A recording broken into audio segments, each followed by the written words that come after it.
চলতি বছরের শেষেই বিহারে বিধানসভা নির্বাচন। তার আগেই এবার বিহারে ভোটার চিহ্নিত করতে নতুন প্রযুক্তি আনছে নির্বাচন কমিশন। আগামী 30 সেপ্টেম্বর চূড়ান্ত ভোটার তালিকা প্রকাশের পর থেকেই রাজ্যের ভোটাররা হাতে পাবেন একেবারে নতুন প্রযুক্তির ভোটার পরিচয়পত্র।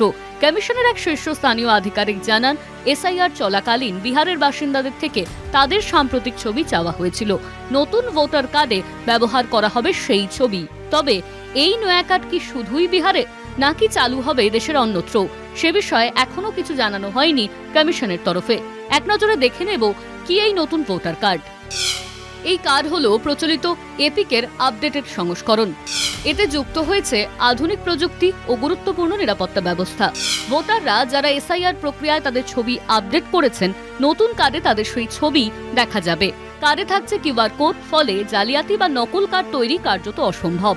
মিলবে দু রকমের কার্ড, ফিজিক্যাল ও ডিজিটাল। নির্বাচন কমিশনের বক্তব্য, প্রযুক্তির এই প্রয়োগে বিহারের ভোটার তালিকা আরও সুরক্ষিত ও স্বচ্ছ হবে। পাশাপাশি আসন্ন নির্বাচনী প্রক্রিয়া হবে আরও আধুনিক। ভোট কেন্দ্রে ভিড় কমাতেও চিন্তাভাবনা করছে কমিশন। প্রতিটি বুথে সর্বাধিক ভোটার সংখ্যা 1200 থেকে 1500-এর মধ্যে রাখা হচ্ছে। পাশাপাশি মোট বুথের সংখ্যাও বাড়বে বলে জানিয়েছে কমিশন।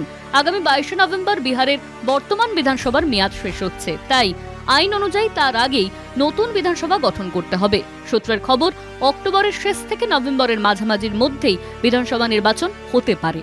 কলকাতা টিভি।